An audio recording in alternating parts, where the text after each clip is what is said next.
Bismillahirrahmanirrahim. Assalamualaikum warahmatullahi wabarakatuh.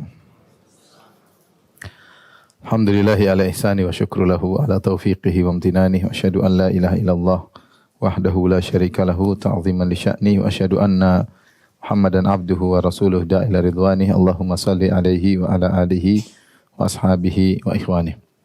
Hadirin hadirat yang dirahmati Allah Subhanahu wa taala, kita masih melanjutkan bahasan kita masih pada hal-hal yang terkait dengan kematian. Silakan buka halaman 21 ya. Sebagaimana telah kita singgung bahwasanya yang terkait dengan kematian ada 3. Yang pertama sakaratul maut, yaitu hal-hal yang berat yang dialami menjelang kematian. Yang kedua adalah al-ihtidar, yaitu proses dicabutnya nyawa. Dan yang ketiga adalah kematian, yaitu setelah nyawa terlepas dari jasad. Setelah nyawa terlepas dari jasad. Tapi sebelum kematian, terkadang ada namanya firasat. Seorang merasakan firasat bahwasanya dia akan meninggal ya. Hukum asal, seorang tidak tahu kapan dia akan meninggal. Tidak ada yang tahu. Jangankan kita, bahkan orang-orang termulia pun, mereka pun tidak tahu dengan pasti kapan mereka meninggal dunia. Meskipun mereka terkadang merasakan firasat tersebut. Karena Allah telah berfirman, "Wa ma tadri nafsun bi ayyi ardin tamut. Innallaha alimun khabir." Ya. Karena tidak satu jiwa pun yang tahu di mana dia akan meninggal dunia. Yang tahu hanyalah Allah Subhanahu wa taala. Di antara dalil bahwasanya para nabi tidak mengetahui kapan mereka meninggal dunia, seperti kisah Nabi Adam alaihissalam dan juga Nabi Musa alaihissalam. Ketika Allah Subhanahu wa taala menampakkan anak keturunan Nabi Adam kepada Adam alaihissalam, maka Adam melihat keturunannya sampai akhirnya kata Nabi sallallahu alaihi wasallam, "Fara'a rajulan minhum fa'ajabahu wa bisu ma baina ainaihi." Ya. Tiba-tiba Adam melihat di antara keturunannya ada seorang yang kelihatan ada cahaya di antara kedua matanya, sehingga membuat Adam pun kagum kepada anak keturunannya tersebut. Maka Adam bertanya, "Siapa ini ya Rabb?" Kata Allah, "Hadza rajulun min akhiril umam min dzurriyyatika." Ini adalah seorang dari keturunanmu di akhir zaman, yuqalu lahu Daud, namanya Daud. Faqala rabbi kam ja'alta umrahu, ya Rabb, berapa umur kau berikan kepadanya? Kata Allah, sittina sanah, 60 tahun. Maka Adam berkata, zidhu min umri arba'ina sanah, ya Allah berikanlah umurku 40 tahun untuk dia. Ya. Dan Adam umurnya 1000 tahun, asalnya 1000 tahun. Maka dia hadiahkan 40 tahun buat cucunya Daud alaihissalam. Falamma qudiya umru Adam ja'ahul malakul maut. Ketika selesai umur Adam yaitu 960, maka datang malaikat maut untuk mencabut nyawanya. Ketika itu dia bertanya, awalam yabqa min umri arba'una sana, bukankah umurku masih tersisa 40 tahun lagi ya? Artinya tidak tahu bakalan meninggal dunia. Maka malaikat berkata, awalam tu'tiha ibnaka Daud, bukankah kau sudah hadiahkan umur 40 tahun kepada anakmu Daud, cucumu Daud? Maka Adam pun mengatakan enggak. Dia lupa ya. Alaihissalam lupa ya. Karena ya kita 20 tahun aja kita dulu lupa, apalagi 900 tahun yang lalu. Jadi Adam lupa, tapi intinya di sini dalil bahwasanya Adam tidak tahu kapan dia meninggal dunia. Demikian juga Nabi Musa alaihissalam, ketika datang malaikat maut, datang mencabut nyawanya, maka datang dalam bentuk manusia, maka Nabi Musa pun menampar malaikat tersebut. Tidak terima dengan malaikat tersebut karena datang tiba-tiba. Nabi Musa menganggap ini orang masuk rumah sembarang, maka dihantam oleh Nabi Musa. Akhirnya malaikat maut tersebut kembali kepada Allah dan dia berkata, "Innaka arsaltani ila abdin laka la yuridul maut." Ya Allah, engkau telah mengutus kepada hamba yang tidak mau meninggal. Ya, maka dia telah melepaskan mataku. Faraddallahu ilaihi ainahu, maka Allah kembalikan mata malaikat maut tersebut. Kemudian Allah berkata, "Irji ila abdi." Kembalilah kepada hambaku dan tanyakan kepadanya, "Al hayata turidu, wahai Musa, apakah kau ingin hidup selama-lamanya? Fa in kunta turidul hayata fadha' yadaka ala matni thawrin fama tawarat yaduka min sya'ratin fa innaka ta'ishu biha sanatan." Maka kalau kau memang ingin hidup lama, letakkan tanganmu di punggung atau di badan thawr, yaitu sapi ya. Kemudian kau lihat berapa banyak rambut yang ada di bawah tanganmu tersebut ya. Setiap satu bulu sapi tersebut mewakili 1 tahun. Jadi kalau dia taruh begini, mungkin di bawahnya ada ratusan rambut, ya, atau ratusan helai rambut. Setiap helai mewakili 1 tahun. Allah akan beri tambahan umurmu sebanyak itu. Kemudian Nabi Musa bertanya, "Tsumma ma?" Kemudian setelah itu apa? Kalau sudah selesai ratusan tahun, "Tsumma tamut." Kemudian kau meninggal dunia. Maka Nabi Musa mengatakan, lebih baik saya meninggal apa? Sekarang. Toh ujungnya pun saya akan meninggal dunia. Maka Nabi Musa pun meninggal dunia, dicabut nyawanya. Tapi maksud saya, Nabi Musa tidak tahu bahwasanya dia bakalan meninggal dunia ketika itu. Sehingga dia menentang, sehingga dia bertanya, terjadi diskusi. Demikian juga Nabi Daud alaihissalam. Nabi Daud yang sudah ditambah umurnya 40 tahun oleh Allah Subhanahu wa taala dari Nabi Adam sehingga 60 jadi 100 tahun. Ketika usia 100 tahun, tiba-tiba malaikat maut pun datang. Padahal rumahnya tertutup, ya. Tiba-tiba ada seorang masuk di tengah-tengah rumah. Maka Nabi Musa kaget. Nabi Musa bertanya, ya, atau istrinya bertanya, dari mana orang ini bisa masuk? Sementara pintu tertutup, ya. Kemudian dia berkata kepada laki tersebut, istrinya berkata, hati-hati engkau demi Allah, kau akan ketahuan Daud. Artinya kalau ketemu Daud, kau bakalan mampus. Ya, Daud orang yang sangat kuat. Faja'a Daud, maka Daud alaihissalam pun datang, tahu ada laki-laki masuk di rumahnya. Fa idza rajulu qa'imun wasatad dar. Tiba-tiba lelaki tersebut berada di tengah rumah. Faqala lahu Daud, "Man anta? Siapa engkau? Kok bisa masuk sini?" Kata dia, "Ana alladzi la ahabul muluk." Aku adalah yang tidak takut sama para raja. Daud alaihissalam statusnya nabi sekaligus apa? Raja. Di mana ana la ahabul muluk. Ana alladzi la ahabul muluk wa la yamtainu minnil hujjab. Aku adalah yang tidak pernah takut sama raja manapun dan tidak ada pengawal yang bisa menghalangiku. Kata Nabi Daud, "Anta wallahi idzan malakul maut." Kalau begitu engkau malaikat maut. Yang tidak takut sama raja manapun dan tidak ada pengawal yang bisa menghalanginya cuma apa? Malaikat maut. Maka dia berkata, "Marhaban bi amrillah." Selamat datang dengan perintah Allah, silahkan cabut nyawaku. Maka Nabi Daud pun meninggal dunia. Ini semua dalil bahwasanya para anbiya, orang-orang saleh pun tidak tahu kapan dia akan meninggal dunia secara pasti. Tapi kalau firasat ada. Firasat ada. Seperti yang dialami oleh Nabi sallallahu alaihi wasallam. Rasulullah SAW menyebutkan banyak dalil-dalil yang menunjukkan beliau berfirasat bahwasanya beliau akan meninggal dunia. Seperti dalam hadis Rasulullah SAW biasanya i'tikaf 10 hari terakhir di bulan Ramadan. Tetapi di tahun beliau akan meninggal, beliau ternyata i'tikaf 20 hari. Biasanya beliau i'tikaf 10 hari. 10 hari di akhir Ramadan beliau i'tikaf 10 hari. Maka ketika beliau akan meninggal dunia ternyata beliau i'tikaf 20 hari. Isyarat seakan-akan beliau akan meninggalkan dunia ini sehingga beliau menambah kualitas dan kuantitas ibadah beliau. Demikian juga biasanya Jibril ke bulan Ramadan hanya mengajari Al-Quran sekali khatam. Tapi kali ini Jibril ngajar sampai 2 kali. Kata Nabi SAW kepada Fatimah, "Inna Jibril kana yu'aridunil Qur'ana kulla sanatin marrah." Jibril kebiasaannya adalah mengajarin aku Al-Quran sekali dalam setahun. Wa innahu a'radhanil 'ama marratain. Tapi tahun ini Jibril ngajari aku 2 kali. Wala urahu illa hadara ajali. Menurutku ini tanda ajalku segera tiba. Wa innaki awwalu ahli baiti lahaqqan bi. Dan sungguhnya engkau wahai Fatimah putriku, engkau adalah keluargaku yang pertama kali menyusulku. Dan benar 6 bulan kemudian Fatimah meninggal dunia, ya. Ini semua firasat dari Nabi tapi Nabi tidak bisa memastikan. Demikian juga ketika Nabi SAW haji yang dikenal dengan haji wada, haji perpisahan. Kenapa disebut dengan haji perpisahan? Karena Nabi dalam haji tersebut menyampaikan kemungkinan kita berpisah. Rasulullah SAW bersabda, "Lita'khudhu manasikakum fa inni la adri la'alli la ahuju ba'da hajjati hadhihi." Ambillah tata cara manasik haji dariku. Kalian ingin berhaji, ambillah tata cara manasik haji kalian dariku. Karena bisa jadi aku tidak lagi bisa berhaji setelah tahun ini. Ya, aku tidak bisa lagi berhaji setelah tahun ini. Dan benar akhirnya Rasulullah SAW haji terakhir yang dikenal dengan Hajjatul Wada. Demikian juga ketika Rasulullah SAW akan meninggal dunia, turunlah firman Allah Subhanahu Wa Taala, "Idza jaa nasrullahi wal fath." Telah datang pertolongan Allah dan kemenangan. Wa ra'aitan nasa yadkhuluna fi dinillahi afwaja. Engkau melihat manusia berbondong-bondong masuk Islam. Fasabbih bihamdi rabbika wastaghfirhu. Bertasbihlah dan beristighfarlah. Innahu kana tawwaba, sungguhnya Allah Maha penerima taubat.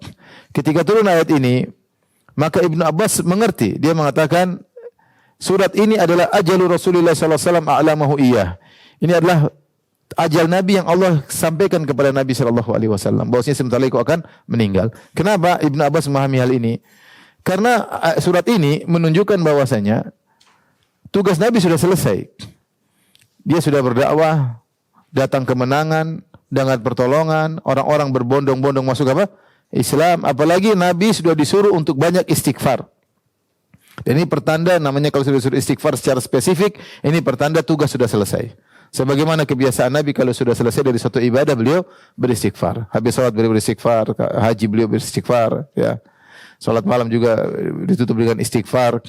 Nah, seakan-akan dakwah beliau sudah selesai, maka Allah suruh fasabbih bihamdi rabbika wastaghfirhu, bertasbihlah dan beristighfarlah. Maka Nabi setelah itu beliau ruku dan sujud dengan berdoa, subhanakallahumma rabbana wa bihamdika Allahumma ghfirli. Beliau zikirnya seperti itu. Dan akhirnya ini adalah tanda bahwasanya beliau akan meninggal dunia. Tapi beliau tidak memastikan kapannya, tapi isyarat dari Allah Subhanahu wa taala. Demikian juga ketika Rasulullah SAW pulang dari haji, maka Rasulullah SAW mampir suatu tempat namanya Khum, satu mata air namanya Khum.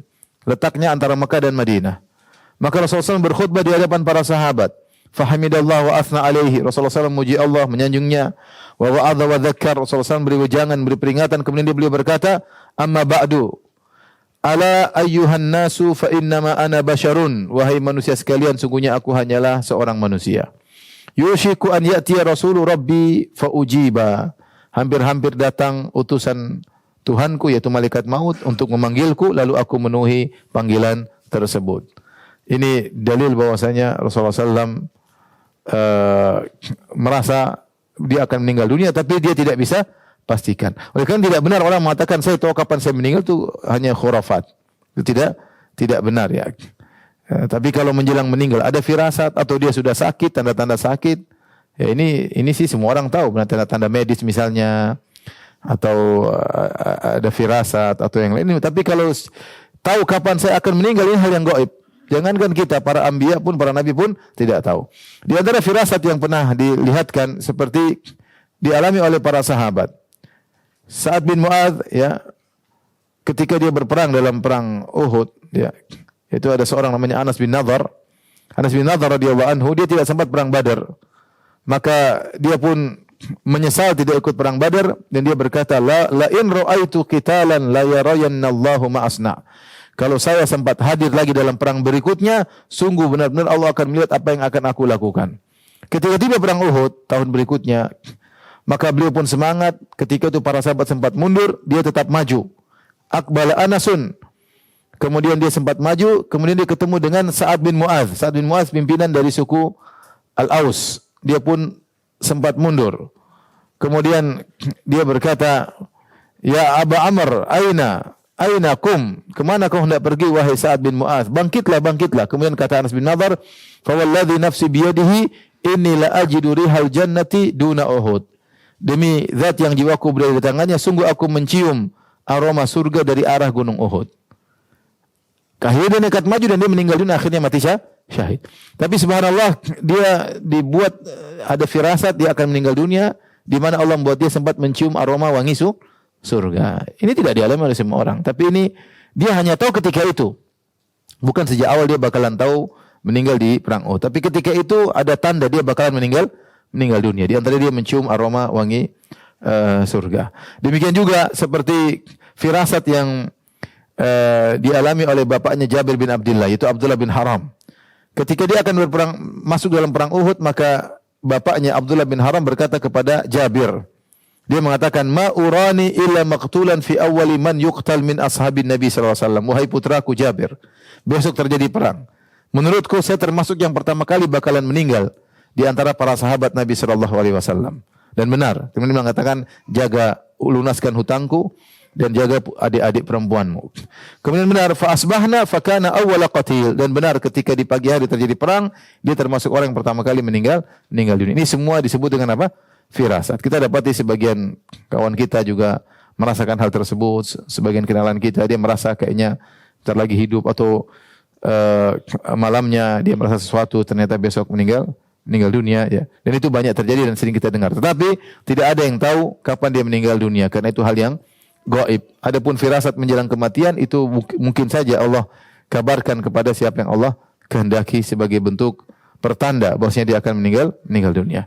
Dan banyak seperti saya tahu ada beberapa orang, di antaranya ada salah seorang dia ketua DKM, sebelum ketika dia akan besok meninggal, malamnya dia kumpulkan anak-anaknya, dia obrolan panjang, dia bilang Abi mau safar dengan safar yang jauh, jaga diri, dia kasih wasiat-wasiat. Ternyata besoknya dia meninggal dunia. Ya. Seperti ada juga orang saya kenal juga, dia sebelum meninggal tidak tahu tiba-tiba dia ingin minta maaf sama semua orang. Maka dia minta maaf, dia sampai pergi bersafar ke tempat orang yang pernah dia zalimi, dia datangi, dia minta maaf, kejadian ini sekitar 20 tahun lalu saya pernah berbuat sama kamu, saya minta maaf.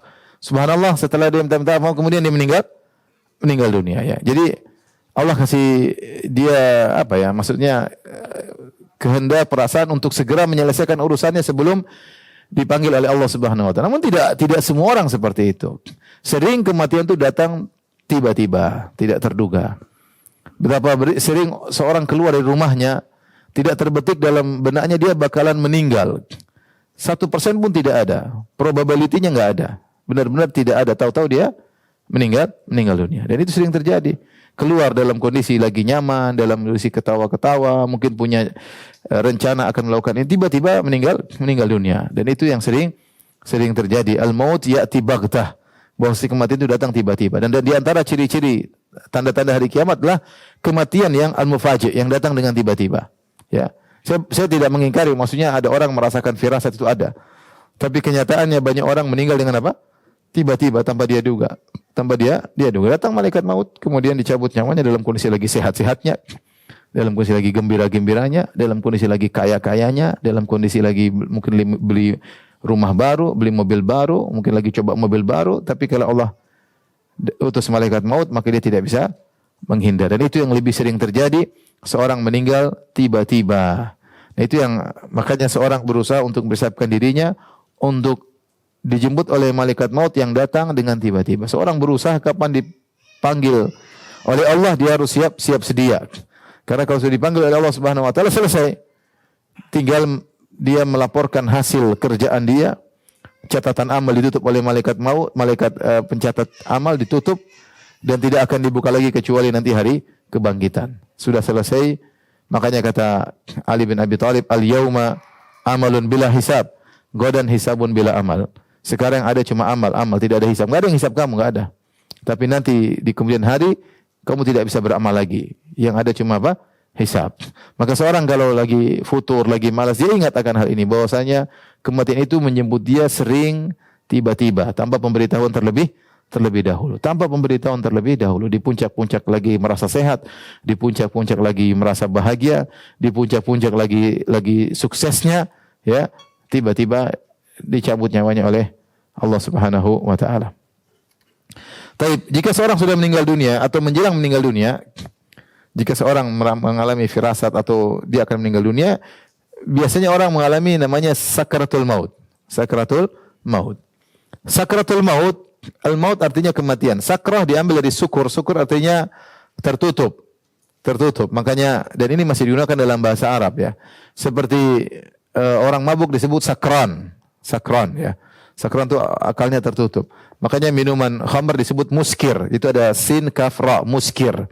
Muskir artinya minuman yang memabukkan, itu menutup akal. Demikian juga kita di Madinah masih sering menggunakan bahasa sakiril bab. Sakir itu tutup pintu ya. Tutup. Jadi sakir atau syukur makna dalam bahasa Arab artinya tertutup. Artinya menutup. Oleh karenanya yang dimaksud sakaratul maut adalah kondisi yang sangat menyakitkan yang membuat akal seorang terkadang setengah sadar, setengah tidak sadar. Kata Ar-Raghib, as-syukur halatun ta'ridu bainal mar'i wa aqlihi. Kondisi yang mengalami seorang antara dia dengan akalnya. Wa aktsaru ma yusta'malu dzalika fi syarab. Kebanyakan digunakan kata syukur dalam minuman. Itu minuman yang memabukkan, menutup akal. Wa qad ya'tari minal ghadabi wal ishqi. Terkadang orang juga akalnya tertutup ketika sangat marah, dan terkadang juga karena saking rindu, terkadang akalnya juga tertutup. Di antaranya sakaratul maut. Itu ketika seorang akan meninggal dunia, terkadang kondisinya antara sadar dan tidak sadar karena kepayahan yang dialami, Dan itu dialami oleh sebagian orang. Ada orang meninggal mendadak tanpa terlihat sakaratul maut, tiba-tiba meninggal dunia. Dan ada juga orang yang mengalami sakaratul maut. Di antara yang mengalami adalah Rasulullah sallallahu alaihi wasallam, ya. Rasulullah SAW mengalami kepayahan. Di antaranya beliau berkata, ya, la ilaha illallah inna lil mauti sakarat. Beliau ketika itu dalam kondisi demam yang sangat tinggi, ya. Sampai ketika seorang sahabat Abdullah bin Mas'ud datang menemui Nabi sallallahu alaihi wasallam, kemudian dia meletakkan tangannya di selimut Nabi, ternyata tangannya panas. Panas menembus selimut Nabi sallallahu alaihi wasallam. Maka beliau berkata, "Ya Rasulullah, innaka latu'aku wa'kan syadidan." Ya Rasulullah, sungguhnya engkau diberi panas demam dengan demam yang sangat parah. Qala ajal, kata Nabi, tentu.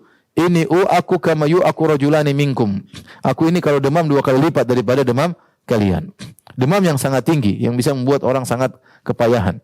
Sampai Rasulullah sallam, inna Rasulullah sallam, kata Aisyah, kana baina yadayhi raqwah faja'ala yudkhilu yadayhi bil filma. Rasulullah SAW di sisinya ketika sakit parah ada bejana berisi air. Maka beliau masukkan kedua tangannya dalam bejana tersebut, fayamsahu bihi ma wajahu, kemudian beliau usap air ke wajahnya dengan tangannya. Kemudian beliau berkata, la ilaha illallah inna lil mauti sakarat. Sungguhnya dalam kematian itu ada sakarat, itu ada kepayahan yang dialami. Kemudian Rasulullah SAW menunjukkan jarinya ke atas tangannya, kemudian beliau berkata, fir rafiqil a'la, bersama rombongan orang-orang yang masuk surga atau yang dipilih oleh Allah. Kemudian beliau meninggal dunia.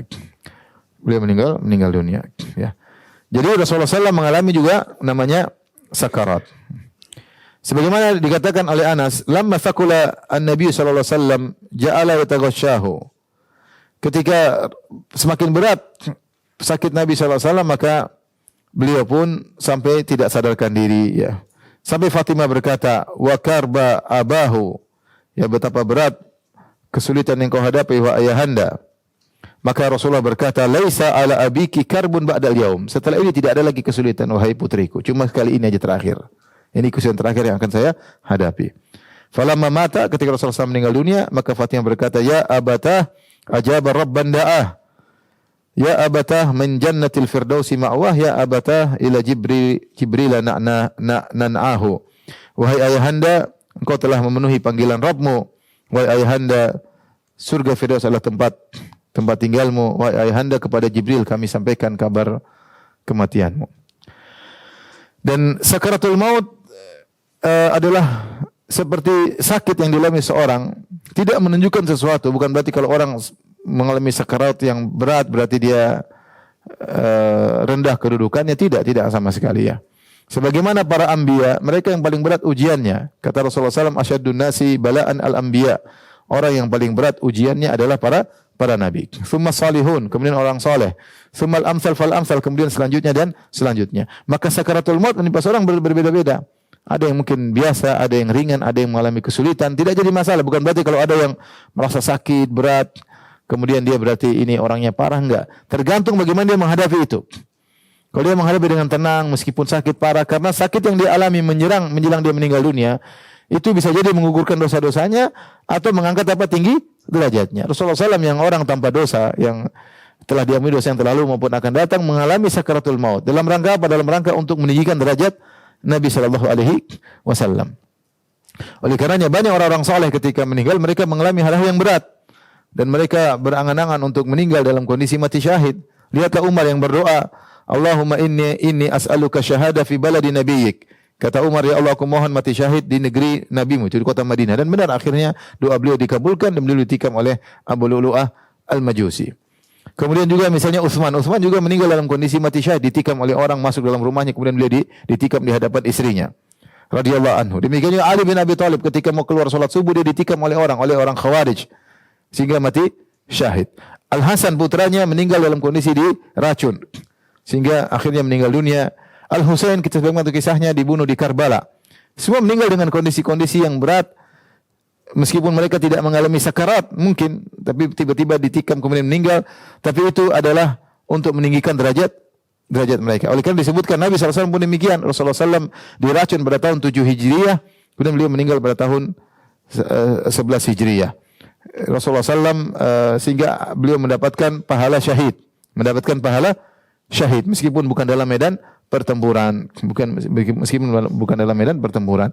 Maka jika ada seorang kemudian akan meninggal dunia dalam kondisi berat, kemudian dia sakit, tidak jadi masalah. Kalau dia orang soleh, itu akan mengangkat apa?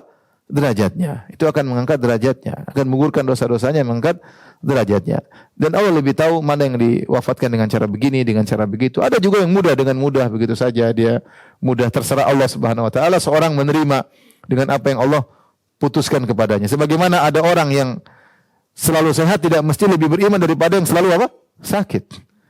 Bisa jadi orang sakit-sakitan ternyata derajatnya tinggi. Sebagaimana kata Nabi SAW, wala yazalul bala bi ahadikum, senantiasa ujian menimpa salah seorang dari kalian, hatta yamshi 'alal ard wa laysa 'alaihi khati'ah, sampai dia berjalan di atas muka bumi tidak ada dosanya sama sekali.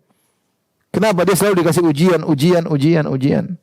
Ujian mungkin ekonomi, mungkin ujian keluarganya, mungkin ujian rumah tangganya, mungkin ujian anaknya, mungkin ujian istrinya, mungkin ujian suaminya, mungkin ujian tetangganya. Banyak hal. Tapi dia sabar dan sabar dalam menghadapi itu semua.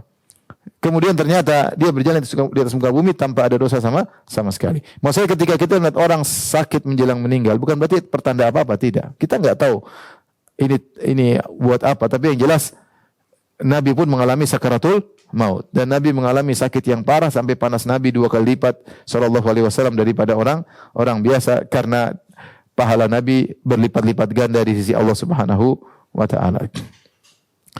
Setiap orang mengalami sakaratul maut, ya, berat ringannya tergantung apa yang ditentukan oleh Allah Subhanahu wa taala. Setelah sakaratul maut, maka ada proses namanya al-ihtidhar. Al-ihtidhar adalah proses dicabutnya nyawa, ruh, oleh malaikat maut. Ya. Gampangannya malaikat maut datang mencabut nyawa, kemudian dia serahkan kepada malaikat yang sedang menanti. Entah malaikat rahmat atau malaikat azab. Malaikat rahmat atau malaikat azab ini akan menggiring ruh orang tersebut untuk menuju langit. Tapi yang mencabut malaikat apa? Malaikat maut. Malaikat maut. Dan ihtidhar adalah kondisi yang paling berat, ujian yang paling berat dialami oleh seseorang. Karena syaitan pasti datang menggoda. Syaitan pasti datang menggoda ketika seorang mengalami ihtidhar. Oleh karena Rasulullah SAW bersabda, "Inna syaitana yahduru ahadakum inda kulli syai'in min sya'nihi." Sungguhnya syaitan menghadiri seseorang dalam setiap kondisinya. Syaitan selalu siap menggoda. Dalam riwayat kata Nabi SAW, Inna syaitan yaqudu libni Adam bi'atruqih. Sungguhnya syaitan itu nongkrong di setiap jalan yang ditempuh oleh anak Adam. Apapun yang dia lakukan, ada syaitan yang menggoda di situ. Dia mungkin mau ke masjid digoda, dia mungkin mau umroh digoda, dia mungkin mau urusan kerjaan digoda. Setiap jalan ada syaitan yang menggoda. Dan itulah kerjaan syaitan. Makanya Nabi mengatakan, Inna syaitana yahduru ahadukum inda kulli syai'in min sya'nihi. Syaitan selalu hadir dalam setiap kondisi anak Adam. Jadi dia mau akad kerjasama, ada syaitan yang menggoda. Ya, semuanya. Ketika dia berbicara dengan lawan jenis, ada syaitan yang menggoda. Ketika dia membuka YouTube, ada syaitan yang menggoda. Ketika dia bersendirian, ada syaitan yang menggoda. Dalam setiap kondisi, ada syaitan yang menggoda. Hatta yahdurahu inda ta'ami. Sampai ketika dia sedang makan, ada syaitan pun yang menggoda. Ya. Kemudian ini dalil bahwasanya syaitan datang dalam setiap kondisi manusia untuk menggodanya, apalagi ketika dia akan meninggal dunia. Inilah kesempatan terakhir bagi syaitan untuk menggoda manusia. Maka tentu dia akan mengerahkan segala energinya, segala kemampuannya untuk menggoda manusia ketika manusia tersebut akan meninggal dunia. Ibnu Taimiyah berkata, "Walakin waqtul mauti ahrasu ma yakunu syaitanu ala igwa'i bani Adam." Akan tapi waktu kematian seseorang, itulah syaitan semaksimal mungkin. Dia paling semangat untuk menggoda anak Adam ketika meninggal dunia. Li'annahu waqtul hajah. Itulah waktu yang paling utama. Waktu tinggal masuk surga atau masuk neraka. Waktu qala Nabi SAW dan Rasulullah SAW telah bersabda dalam hadisnya, Al-a'malu bi khawatimiha. Amalan tergantung daripada akhirnya.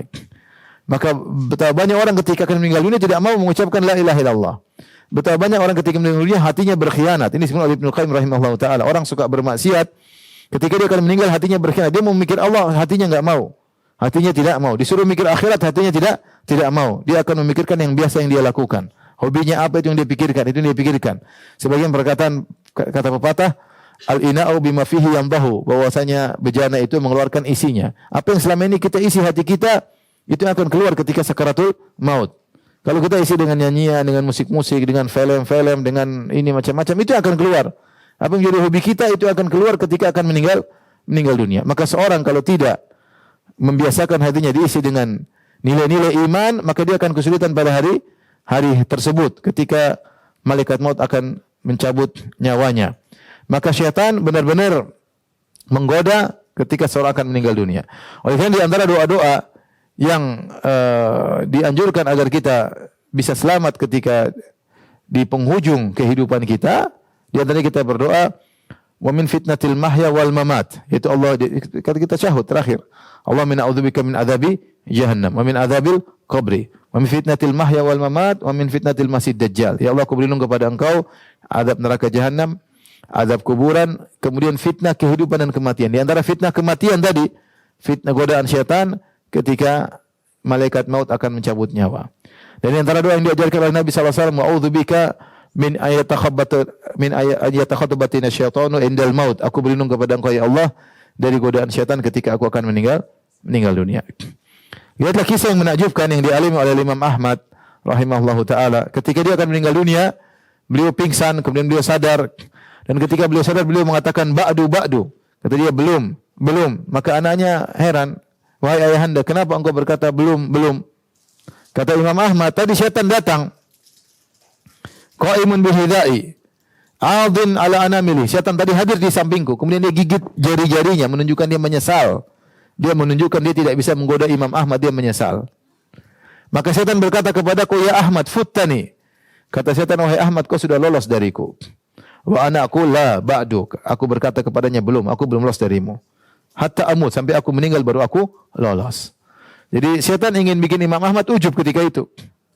Dia menunjukkan penampilan dia sedang menyesal, sedih.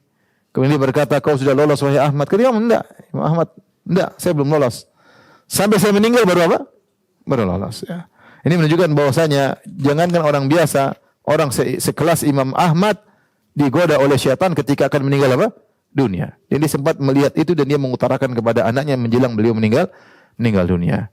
Maka ini adalah kondisi yang sangat berat dan tidak mungkin tiba-tiba seorang bisa menghadapi ujian tersebut dengan tiba-tiba. Dia harus mengiringi kehidupannya ke arah situ.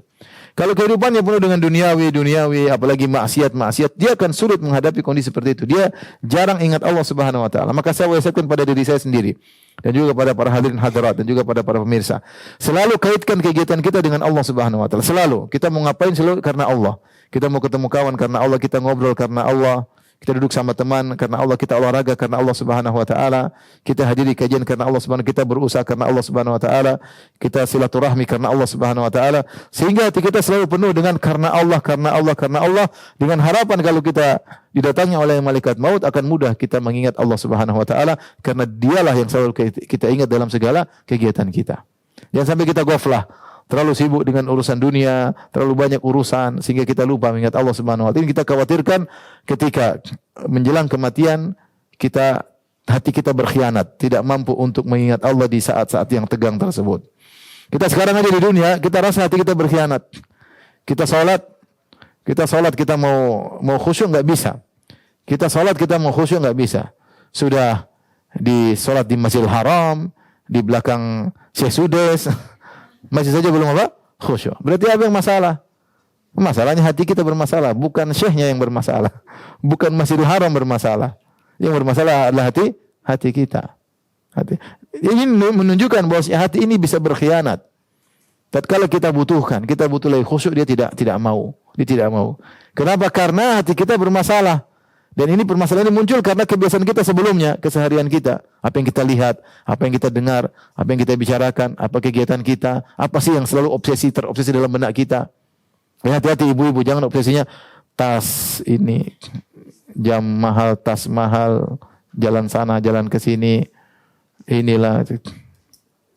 Saya enggak nuduh ibu-ibu, saya cuma ingatkan hati-hati. Ibu-ibu insya Allah obsesinya bagus ya. Itu menjadi orientasi seorang, itulah akan muncul di akhir hayat. Itu yang masalah. Ya, itu yang jadi masalah. Maka tadi saya katakan, mulai hari ini kita mulai selalu orientasi kita adalah akhirat. Apapun yang kita lakukan, pokoknya karena apa? Karena Allah. Bahkan kita ngobrol sama teman, kita ngobrol terkadang sejam, 2 jam sama teman. Kalau enggak karena Allah rugi. Kita olahraga, ya, main apa kayak main olahraga, apalagi sepeda, waktunya panjang. Persiapannya setengah jam, jalannya 2 jam, bayar lagi, terus mampir ke restoran. Semua kalori diganti dengan restoran terakhir. Bisa 3 jam, 4 jam urusan olahraga. Kalau bukan karena Allah rugi, waktu terbuang-buang. Waktu terbuang-buang. Semua yang kita lakukan, kita niatkan karena Allah. Telepon adik, telepon kakak, video call sama saudara, video call sama teman, karena Allah. Karena Allah. Dan itu tinggal kebiasaan kita niatkan karena Allah, maka insya Allah ketika kita akan meninggal, yang keluar juga karena Allah. Karena dia selalu yang menjadi orientasi kita. Ya, Allahu Jalla wa Az. Taib. Adapun orang kafir ketika akan meninggal dunia, maka muncullah penyesalan-penyesalan, tapi tidak bisa kita lihat. Ya, ketika proses ruh dicabut, mereka mengalami hal-hal yang berat, namun tidak kelihatan. Tidak kelihatan ya. Ya. Allah diantaranya, Allah berfirman tentang orang kafir, hatta idza jaa adahumul maut qala rabbirji'un la'alli a'malu salihan fima tarakt. Ketika datang kematian, maka dia mengatakan, qala rabbirji'un, ya Allah kembalikan aku, sebentar aja kembalikan aku. Buat apa? La'alli a'malu salihan. Aku ingin beramal soleh yang dahulu aku tinggalkan. Penyesalan. Dia ingin kembali, diberi waktu sebentar untuk bisa beramal soleh karena dia menyesal. Nah, kita sekarang masih hidup, masih bisa beramal soleh. Kita belum mengalami apa yang dia alami. Kita masih bisa beramal. Sekarang kita mau cita-cita apa bisa? Mau cita-cita pingin hafal Quran, kita masih bisa. Cita-cita ingin banyak bersedekah masih bisa. Pingin cita-cita haji, umrah masih mungkin. Semuanya masih apa? Mungkin. Tinggal kita mau atau tidak. Pingin cita-cita pingin setiap malam salat malam masih bisa. Cuma kita mau kerjain atau tidak. Tapi mereka yang sudah di ihtidhar, dicabut nyawanya, sudah enggak bisa apa. Cuma cita-citanya tinggi tapi sudah tidak bisa berkutik, tidak bisa berlakukan apapun. Dan mereka ketika dicabut nyawanya maka mereka pun taubat tapi tidak ada faedahnya. Kata Allah Subhanahu wa taala, "Walaisatit taubatu lil ladzina ya'maluna sayyi'at hatta idza hadara ahaduhumul maut qala inni tubtul an." Ya. Ketika dan taubat tidak terima bagi orang-orang yang mengerjakan kejahatan yang ketika datang ajal kepadanya kemudian dia berkata inni tubtul an, sekarang aku baru taubat ya Allah. Walal ladzina yamutuna wa hum kuffar, demikian juga orang-orang yang meninggal dalam kondisi kafir. Jadi mereka ingin bertobat dan mereka bertobat tapi tidak ada faedahnya. Fir'aun aja bertobat tapi sudah tidak sempat karena sudah halul muayyanah. Kata para ulama, halul muayyanah itu ketika dia melihat kematian di depannya, malaikat maut sudah di depannya. Allah abadikan dalam Al-Qur'an, hatta idza adrakahul gharaqu qala amantu annahu la ilaha illa alladhi amanat bihi banu Israil. Ketika dia mau tenggelam, maka dia berkata aku beriman. Dia sempat ucapkan, aku beriman bahwasanya tidak ada Tuhan yang berhak disembah kecuali Tuhannya Banu Israel. Itu aku beriman kepada Allah. Tidak yang berhak disembah kecuali Allah. Maka Allah mengatakan, al-ana wa qad asaita qablu wa kunta minal mufsidin. Sekarang baru kau sadar wahai Fir'aun, sebelumnya kau melakukan kemaksiatan. Tidak ada faedahnya. Itu dia masih bisa ngomong. Itu pun tidak diterima. Kenapa? Sudah halul muayyanah, malaikat maut sudah di hadapan dia. Bahkan disebutkan dalam hadis yang hasan, dihasankan oleh Syekh Al-Albani rahimahullah taala, ketika Fir'aun mulai mengatakan la ilaha illallah, datang malaikat Jibril ambil lumpur masukin ke mulutnya. Jangan banyak omong, nanti diampuni oleh Allah. Malaikat Jibril tidak mau Fir'aun diampuni oleh Allah. Karena malaikat Jibril tahu Allah Maha Pengampun, Allah Maha Penyayang. Ini Fir'aun komat kamit melulu lama-lama, Pak. Diambil lumpur masukin ke mulutnya, dia udah enggak bisa ngomong lagi, terus tewas. Tapi dia sempat ngomong la ilaha illalladzi amanat bihi banu Israil. Dia bertaubat ketika itu, tapi tidak ada faedahnya. Kata Allah Subhanahu wa taala, al-ana wa qad asaita qablu. Sekarang baru kau taubat sementara kau sebelumnya melakukan kemaksiatan, wahai Fir'aun. Oleh karenanya dalam Al-Qur'an juga Allah berfirman dalam surat Al-Hijr, rubbama yawaddul ladzina kafaru law kanu muslimin. Dan sering orang kafir itu menginginkan kalau seandainya mereka dulu orang-orang Islam. Ada yang mengatakan itu mereka rasakan ketika mereka meninggal dunia. Kenapa saya dulu tidak beriman? Adapun orang mukmin, ya. Adapun orang mukmin maka mereka dalam kondisi bahagia, ya. Karena Allah datangkan malaikat untuk beri kabar gembira kepada mereka. Innal ladzina qalu rabbuna Allahu tsumma istaqamu Sungguhnya orang yang mengatakan Rabb kami adalah Allah, kemudian mereka istiqamah. Tatanazzalu alaihimul malaika, maka malaikat turun berturut-turut, banyak turun terus memberi kabar gembira. Allah takhafu wa la tahzanu. Janganlah kalian khawatir dan janganlah kalian bersedih. Jangan khawatir ke depan kalian dan jangan sedih meninggalkan anak istri, semua diurus. Sudah selesai. Tugasmu sudah selesai. Orang ketika meninggal berat. Banyak dipikiran ke depan, dipikirkan apa yang ditinggal dipikirkan. Maka malaikat mengatakan Allah takhafu wa la tahzanu. Jangan kau khawatir tentang masa depanmu dan jangan kau sedihkan dengan apa yang kau tinggalkan. Wa abshiru bil jannati allati kuntum tu'adun, dan gembiralah dengan surga yang telah dijanjikan kepada kalian, ya. Tapi ini sesuatu yang tidak terlihat, ya. Makanya Allah mengatakan, "Falaula idza balagatil hulqum wa antum hina idzin tanzurun wa nahnu aqrabu ilaihi minkum walakin la tubsirun." Ketika nyawa ruh sudah sampai di kerongkongan, hulqum di kerongkongan. Jadi Allah menceritakan tentang orang yang dalam sakaratul maut, nyawanya sedang dicabut. Dia sedang misalnya di kamarnya atau di rumah sakit, orang-orang datang banyak yang menyenguk. Kemudian mulailah ruhnya dicabut. Kata Allah ketika ruh mulai naik sampai di kerongkongan, proses iktidar, proses nyawa dicabut. Wa antum hina idzin tanzurun, kalian semua lihat. Wa nahnu aqrabu ilaihi minkum, dan kami para malaikat lebih dekat kepada orang tersebut daripada kalian yang menyenguk. Kami lebih dekat karena sedang mencabut apa? Nyawa. Kemudian malaikat rahmat atau malaikat azab siap menanti nyawa tersebut. Walakin la tubsirun, tapi kalian tidak bisa melihat. Ini semua gaib. Ini semua gaib. Kemudian juga dan dalam ayat yang lain kata Allah Subhanahu wa taala, hatta idza balagatit taraqiya wa qila man raqa wa dhanna annahu al-firaq wal taffatis saqu bis-saq. Ya. Idza balagatit taraqiya, ketika ruh sudah sampai ke taraqi. Taraqi ini tulang selangka. Ruh sudah mau keluar, ya. Wa qila man raq, maka dikatakan siapa yang bisa mengobati? Sudah enggak ada lagi. Enggak ada yang bisa mengobati lagi. Mau datangkan tabib sehebat apapun tidak bisa mengobati dia lagi. Mau datangkan dokter seahli apapun dengan alat canggih pun sudah saatnya dia dicabut nyawanya. Wa dhanna annahu al-firaq, ketika itu dia merasa dia akan benar-benar berpisah. Kali ini perpisahan berbeda. Kalau dulu kita berpisah di dunia, kita mungkin ketemu lagi. Kita ketemu dengan anak, kita menangis, kita akan ketemu lagi. Kita berpisah dengan dari kekasih, mungkin kita akan ketemu lagi. Ya, kali ini, dan biasanya dia melepas orang yang meninggalkan dia, kali ini dia akan meninggalkan mereka. Maka dia tahu perpisahan kali ini tidak sama dengan perpisahan yang sebelumnya. Dia benar-benar berpisah dan dia yang meninggalkan mereka. Sebelumnya dia melihat orang-orang meninggalkan dia. Dan ada perpisahan yang untuk ketemu lagi. Kali ini perpisahan tidak akan bertemu lagi. Ya. Wa dhanna annahu al-firaq. Ya. Wal taffatis saqu bis-saq, maka kemudian betisnya ditempelkan satu dengan yang lainnya. Ya sudah, dia sudah dikafan, sudah siap untuk dibawa, untuk dikuburkan, ya. Baik. Jadi orang-orang kafir, kalau mereka sedang dicabut nyawanya, kalau orang beriman dalam kondisi bahagia, namun dia tidak melihat, itu semua adalah hal yang gaib. Orang kafir pun demikian, mereka ketika dicabut nyawa mereka dengan penuh kesakitan, dengan penuh kesengsaraan, tapi tidak ada yang melihat. Ini semua perkara yang gaib. Makanya Allah mengatakan wan nazi'ati gharqa, demi malaikat yang mencabut nyawa dengan keras.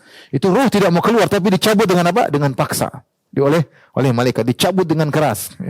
Sampai disebutkan seperti safut, seperti jarum yang bengkok yang masuk di karung goni misalnya atau di serabut-serabut, ketika ditarik kan susah, seret. Tapi tetap ditarik, dipaksa sehingga merobek apa yang dirobek, harus keluar. Kira-kira demikian nyawa orang kafir ketika mau dicabut tidak mau. Dia tidak mau karena dia tahu setelah ini penderitaan, tapi dicabut dengan kasar. Kata Allah Subhanahu wa taala, "Walau tara idz zalimuna fi ghamaratil maut wal malaikatu basitu aydihim akhriju anfusakum." Alangkah ngerinya sekiranya engkau melihat pada waktu orang-orang zalim dalam kesakitan sakaratul maut, tapi kamu tidak lihat. Makanya di sini mereka mengalami kesakitan tapi tidak kelihatan. Makanya Allah mengatakan, "Walau tara," seandainya kau melihat, tapi tidak kelihatan. Idz zalimuna fi ghamaratil maut, ketika orang-orang zalim mengalami kepayahan ketika dicabut nyawanya. Wal malaikatu basitu aidi, malaikat sudah membentangkan tangan untuk menghantam mereka. Tapi ini semua perkara yang gaib. Sekarang ada di sebagian negara, saya lupa di Denmark kalau tidak salah, menjual alat bunuh diri yang paling mudah. Tinggal dipencet Dia kemudian katanya ini mati yang paling ringan. Mati yang paling ringan. Ini ringan kita nggak lihat tapi tersiksa. Ya tersiksa. Ya. Ini hal yang gaib, alam ruh, alam tersendiri. Ya. Alam tersendiri.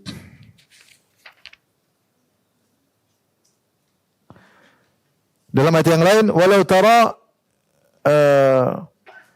ya ayat sama ya. Jadi menunjukkan bahwasanya ketika mereka dicabut nyawa tidak ada yang melihat kesengsaraan yang mereka rasakan. Meskipun terkadang Allah perlihatkan terkadang. Tapi hukum asal ini semua perkara yang gaib. Hukum asal perkara yang gaib. Baik mukmin maupun kafir perkara yang gaib. Namun terkadang Allah lihatkan kepada orang yang masih hidup terkadang, tapi tidak selalu. Adapun orang yang beriman maka dipanggil dengan panggilan indah, ya ayyuhan nafsul mutmainnah irji ila rabbiki radiyatan mardiyah. Wahai jiwa yang tenang, kembalilah kepada Tuhanmu dengan hati yang puas lagi diridainya. Tapi saya bacakan hadis yang panjang tentang proses pencabutan nyawa, al-ihtidhar. Dari Al-Bara bin Azib, lihat halaman 42. Al-Bara bin Azib radhiyallahu anhu berkata, "Kharajna ma'an Nabi sallallahu alaihi wasallam fi janazati rajulin minal Ansar." Suatu hari kami keluar bersama Nabi sallallahu alaihi wasallam menggiring jenazah seorang laki dari kaum Ansar.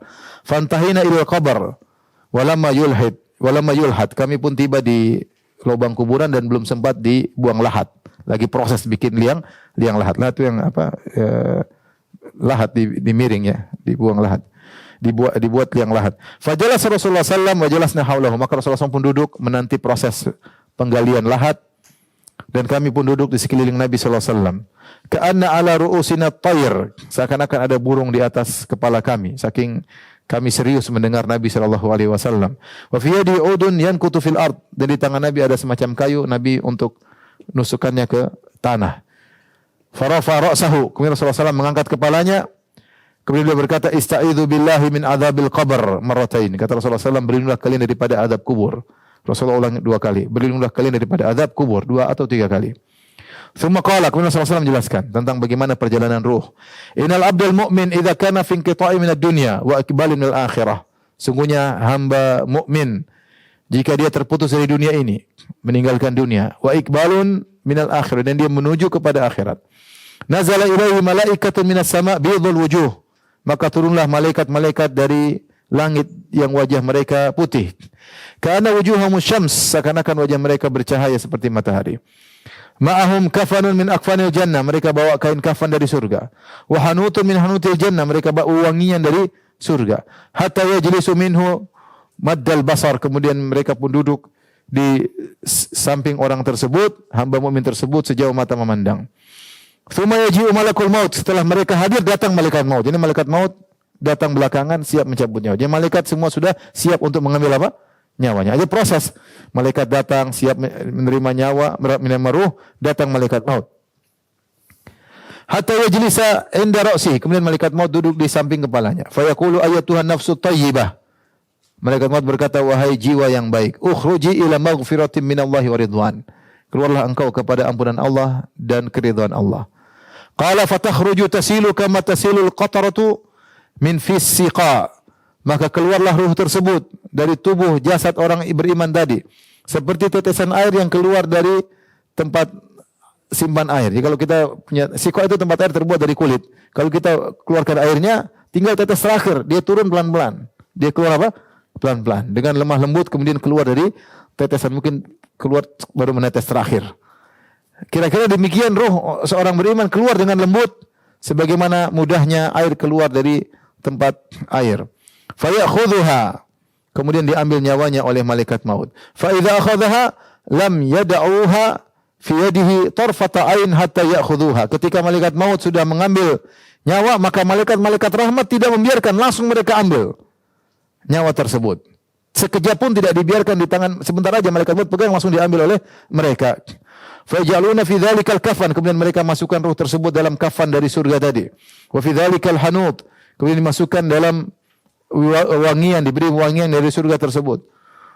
Wa yakhruju minha ka'atyabi nafhati miskin wujidat ala wajhil ardi, maka keluar dari ruh tersebut aroma yang sangat wangi seperti minyak wangi terharum yang ada di atas muka bumi. fayas'aduna biha, maka mereka pun bawa ruh tersebut hamba mukmin ini ke atas. Fala yamurruna yakni biha ala mala'in minal malaikati illa qalu man hadza ar-ruhu thayyib. Tidaklah mereka melewati sekelompok malaikat di langit kecuali malaikat bertanya, siapa ruh orang baik ini? Siapa? Fa yaquluna fulan bin fulan. Maka malaikat rahmat menyebutkan inilah fulan bin fulan. Bi ahsani asma'ihi allati kanu yusammunahu biha fid dunya. Malaikat menyebut namanya, nama yang terindah yang pernah dikenal orang ini ketika di dunia. Mungkin orang ini punya beberapa nama, beberapa panggilan, beberapa gelar. Maka malaikat menyebutkan nama terindah yang paling indah di muka bumi, panggilan orang ini. Ini adalah fulan bin fulan. Hatta yantahu biha ila sama'id dunya. Akhirnya mereka tiba di langit dunia. Fa yastaftihuna lahu. Maka mereka minta agar langit dunia dibuka. Fa yuftahu lahum. Maka dibukakan bagi mereka langit dunia tersebut. Fa yushayyi'uhu min kulli sama'in muqarrabuha ila sama'il lati taliha. Hatta yuntaha bihi ila sama'i sabi'ah. Maka setiap mereka melewati langit, maka malaikat-malaikat yang dekat dengan Allah menggiring ruh tersebut, ya, terus sampai dibuka langit kedua, langit ketiga, sampai langit ketujuh, sampai mendekat dengan Allah Subhanahu wa taala. Fa yaqulullahu azza wa jalla, maka Allah berkata, uktubu kitaba abdi fi illiyin. Catatlah catatan hambaku di catatan yang tinggi, catatan orang-orang penghuni surga. Wa aiduhu ilal ardi, dan kembalikanlah dia ke bumi. Fa inni minha khalaqtuhum, dari bumilah aku menciptakan mereka. Wa fiha uiduhum, dan pada bumi kami kuburkan mereka, aku kuburkan mereka. Wa minha ukhrijuhum taratan ukhra, dan dari bumi pula aku akan bangkitkan mereka. Qala fatu'adu ruhu fi jasadihi, maka ruhnya pun kembali ke jasad. Setelah dibawa ke langit, disambut oleh para malaikat-malaikat langit, kemudian Allah katakan kembalikan dia, akhirnya dikembalikan. Setelah dikembalikan ke jasadnya, fayatihi malakani, maka datanglah dua malaikat. Fayujlisanihi, maka dua malaikat tersebut Munkar Nakir pun menundukkan orang ini, didudukkan. Fayaqulani lahu man rabbuk, maka ditanya, siapa Rabbmu? Fayaqulu Rabbi Allah. Orang mukmin ini berkata, Rabbku adalah Allah. Fayaqulani lahu ma dinuk, mereka bertanya lagi, apa agamamu? Fayaqulu dinil Islam, maka dia berkata agamaku adalah Islam. Fayaqulani lahu ma hadzal rajul ladzi bu'itsa fikum, siapa orang yang diutus kepada kalian? Maka orang ini berkata, huwa Rasulullah sallallahu alaihi wasallam. Fayaqulani wa ma ilmuka, ya, apa ilmumu, dari mana kau tahu? Dia berkata, qara'tu kitab Allah, aku beriman, aku membaca Al-Quran, fa amantu bihi wa saddaqtu, maka aku beriman kepadanya dan aku membenarkan Rasulullah sallallahu alaihi wasallam. Fa yunadi munadin fis sama, maka ada suara yang menyeru di langit, an sadaqa abdi, telah jujur hambaku. Fa afrishuhu minal jannah, bentangkanlah firash, itu semacam permadani dari surga. Wa albisuhu minal jannah, pakaikanlah dia pakaian dari surga. Waftahu lahu baban ilal jannah, bukalah pintu yang dia bisa lihat surga dari alam barzakh. Qala fayatihi min rauhiha, maka dia masih di alam barzakh, maka datanglah angin aroma dari surga, wa tibiha, kesegaran dari surga sampai kepadanya. Wa yufsahu lahu fi qabri madda basari, kemudian kuburannya dibuat luas sepanjang sejauh mata memandangnya. Qala wa yatihi rajulun hasanul wajh, kemudian datang seorang berwajah tampan, hasanus thiyab, pakaiannya indah, thayyibur rih, aromanya wangi. Fa yaqulu absyir billadzi yasurruk, bergembiralah engkau dengan apa yang menyenangkan engkau, wahai hamba beriman tersebut. Hadza yaumuka alladzi kunta tu'ad, inilah hari yang di mana kau dijanjikan. Maka orang beriman ini berkata, man anta, siapa engkau? Wajah tampan. Fa wajhuka wajhu alladzi yaji'u bil khair, wajahmu menunjukkan kau mendatangkan kebaikan.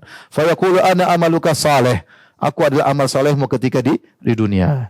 Ya, aku adalah baca Qur'anmu, aku adalah silaturahmimu, aku adalah berbakti sama orang tuamu, aku adalah sedekahmu, aku adalah salat malammu, aku adalah yakinmu, aku adalah husnudzan kepada Allah. Semua amal soleh datang dalam bentuk lelaki yang tampan. Aku adalah amal solehmu. Kemudian setelah itu dia berkata, ya Rabbi, Rabbi aqimis sa'a hatta arji'i ila ahli. Ya Allah, segera tegakkan hari kiamat supaya aku segera bisa bertemu dengan apa? Keluargaku. Dia ingin segera tiba hari kiamat untuk berpindah dari nikmat alam barzah menuju nikmat surga. Hatta arji'a ila ahli wa mali, sehingga aku kembali kepada keluargaku dan kepada hartaku. Ini kisah tentang orang beriman. Bagaimana orang kafir? Kata Nabi SAW, wa innal abdal kafir idza kana fi inqita'in minad dunya. Adapun orang kafir ketika terputus dari kehidupan dunia, wa iqbali minal akhirah, dan menuju akhirat, nazala ilaihi minas sama'i malaikatun sudul wujuh, maka turun kepadanya malaikat-malaikat yang berwajah hitam. Ma'ahumul musuh fajlisuna minhu maddal basar. Kemudian membawa kafan, ya. Kemudian mereka pun duduk di sisi orang tersebut, ya. Sejauh mata memandang, itu malaikat yang sangat banyak. Malaikat yang berwajah hitam, ya. Summa yaji'u malakul maut, kemudian datang malaikat maut. Jadi sudah dinanti oleh malaikat azab, datang malaikat maut. Hatta yajlisa inda ra'si, kemudian malaikat maut duduk di sisi kepalanya. Fa yaqulu ayyatuhan nafsul khabithah. Malaikat maut berkata, wahai jiwa yang buruk, ukhruji ila sakhatin minallahi wa ghadabin. Keluarlah engkau menuju murka Allah dan kemarahannya. Fatufarraqu fi jasadihi. Ruh tidak mau keluar, dia terpencar di seluruh jasad, tidak mau keluar. Fayantazi'uha kama yuntaza'u safudu min asufil mablul. Maka tetap dicabut ruh yang beredar tersebut, dicabut seperti dicabutnya tadi saya bilang apa? Jarum atau besi yang bengkok dari suf, dari kain wol yang basah. Jadi alat dan seret tapi tetap ditarik. Fayakhudhuha, kemudian tetap dicabut ruh tersebut. Fa idza akhadhaha lam yad'uha fi yadihi tarfata ain. Ketika ruh tersebut, orang kafir tadi, telah dipegang oleh malaikat maut, tidak dibiarkan oleh malaikat azab sekejap mata pun. Hatta ja'aluha fi tilkal musuh, segera dicabut, dimasukkan dalam kain kafan yang buruk tersebut. Wa yakhruju minha ka'antani rihin jifatin, keluar dari tubuh ruh ini bau yang sangat busuk. Wujidat ala wajil ard, bau yang paling busuk di atas muka bumi keluar dari ruh orang ini. Fais'aduna biha, kemudian ruhnya pun diangkat menuju ke atas. Fala yamuruna bi ala mala'in wal malaikati illa qalu ma hadzal ruhul khabith. Tidaklah mereka melewati sekelompok malaikat di langit pun ke atas kecuali malaikat kelompok tersebut bertanya, ruh siapa ini? Sangat buruk. Fa yaquluna fulan bin fulan bi akbahi asma'ihi allati kana yusamma biha fid dunya. Maka malaikat azab berkata, dia adalah fulan bin fulan, disebut nama yang paling buruk yang pernah dia dikenal di dunia. Mungkin orang dulu maki-maki dia, orang beli geral terburuk pada dia, maka itulah nama yang disebutkan bagi dia. Hatta yuntaha bihi ila sama'id dunya, kemudian sampailah ke langit dunia, sebelum naik langit kedua dan seterusnya. Fa yustaftahu lahu, maka diminta untuk dibuka langit dunia. Fala yuftahu lahu, tidak ada yang membuka, enggak boleh. Semua qara'a Rasulullah sallallahu alaihi wasallam. Jadi tidak sampai ke langit ketujuh, baru langit dunia sudah ditutup, tidak mau terima, malaikat tidak ada yang mau terima. Maka Rasulullah SAW membacakan firman Allah, la tufattahu lahum abwabus sama wa la yadkhulunal jannata hatta yalijal jamalu fi samil khiyat. Sungguhnya orang-orang kafir itu tidak akan dibuka pintu-pintu langit, dan mereka tidak akan masuk surga sampai onta bisa masuk dalam lubang jarum. Itu mustahil mereka masuk surga. Fa yaqulullahu azza wa jalla, Allah berkata, uktubu kitabahu fi sijjin fil ardi sufla. Catatlah dia dalam catatan para penghuni neraka jahanam di bumi yang paling dalam. Fatutrahu ruhu torhan, kemudian dilemparkan dengan kasar ruhnya tersebut. Summa qara'a, kemudian Nabi SAW membacakan firman-Nya, wa man yusyrik billahi faka'annama kharra minas sama' fatakhtafuhu at-tayru aw tahwi bihi ar-rihu min makanin sahiq. Sungguhnya siapa yang berbuat syirik kepada Allah seperti dia terjatuh dari langit kemudian dihantam dihajar oleh burung atau jatuh, dibawa dengan angin yang kencang. Jadi tidak ada penghormatan, dilemparkan dengan begitu hinanya. Fatu'adu ruhu fi jasadihi, kemudian ruhnya dikembalikan ke jasadnya. Fayatihi malakani fayujlisanihi, datanglah dua malaikat kemudian mendudukkan orang tersebut. Fayaqulani lahu man rabbuk, maka ditanya, malaikat Munkar Nakir tanya, siapa Rabbmu? Fayaqulu ha la adri, saya tidak tahu Rabbku, saya tidak tahu Rabbku. Fayaqulani ma dinuk, apa agamamu? Dia tidak bisa bilang ha la adri, saya tidak tahu. Dia dilupakan. Jadi ketika menjawab pertanyaan pada hari kiamat dengan iman, bukan masalah hafalan, tapi tentang apa? Keimanan. Kalau dia tidak beriman, dia tidak bisa jawab. Fayaqulani lahu ma hadzal rajul ladzi bu'itsa fikum? Siapa nabi yang diutus kepada kalian? Fayaqul ha la adri, saya tidak tahu, saya tidak tahu. Fayunadi munadin minas sama'i an kadzab, maka ada suara di langit mengatakan sang pendusta. Fafshiru lahu minan nar, bentangkan permadani dari neraka jahanam. Waftahu lahu baban ilan nar, bukalah pintu dari alam barzah menuju ke neraka jahanam. Ini semua hal gaib. Jadi ada kanal dari alam barzah menuju apa? Neraka jahanam. Kata Allah, bukakan pintu neraka. Fayatihi min harriha, maka panas neraka sampai kepada dia. Angin yang panas juga sampai kepada dia. Fayudawwiqu alaihi qabru hatta takhtalifa bihi adla'uhu. Maka kemudian kuburan disempitkan kepada dia sampai tulang rusuknya saling menyatu. Wa yatihi rajulan qabihul wajhi. Kemudian datang seorang dengan wajah yang buruk. Qabihus siyab, dengan pakaian yang buruk. Muntinur rih, baunya sangat busuk. Fayaqulu abshir billadhi yasu'uk. Selamat kau mendapatkan keburukan yang kau tidak sukai. Hadza yaumuka alladhi kunta tu'at. Inilah hari yang telah dijanjikan kepadamu. Maka dia berkata, "Man anta? Siapa engkau?" Wa fawajhukal waji bisyarr. Wajahmu buruk, mendatangkan keburukan. Fayaqulu ana amalukal khabith. Aku adalah amal burukmu dahulu. Sombongan, angkuh, durhaka sama orang tua, ya, meninggalkan salat, pelit dan berbagai macam kemaksiatan yang dia lakukan, zina dan yang lainnya. Fayaqulu rabbi la tuqimis sa'ah. Kata dia, Allah jangan tegakkan hari kiamat. Karena dia tahu kalau tiba hari kiamat dia akan disiksa dengan siksaan yang lebih parah. Inilah ikhwan dan akhwat yang rahmatillah subhanahu wa taala, ya, kondisi orang mukmin atau orang kafir ketika ruhnya dicabut, ya, kemudian akan mengalami kematian. Setelah ruh keluar, itu disebut dengan apa? Kematian. Jadi proses keluar nama ihtidar, ruh sudah keluar namanya kematian. Demikian saja yang bisa sampaikan. Insyaallah kita lanjutkan lagi pada pertemuan berikutnya tentang alam barzakh biidznillah taala. Demikian saja kajian kita. Insyaallah kita lanjutkan kesempatan yang lain. Subhanakallah bihamdik asyhadu an la ilaha illa anta astaghfiruka wa atubu ilaik. Assalamualaikum warahmatullahi wabarakatuh.